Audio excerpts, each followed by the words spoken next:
जल भराव के कारण बच्चों को दिया गया पीठ का सहारा।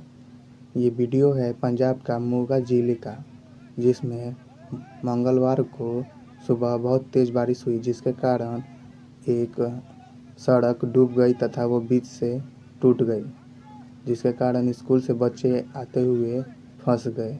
तो वहाँ के लोग उन बच्चों को निकालने के लिए अपने पीठ का सहारा दे रहे थे। देखिए ये वीडियो।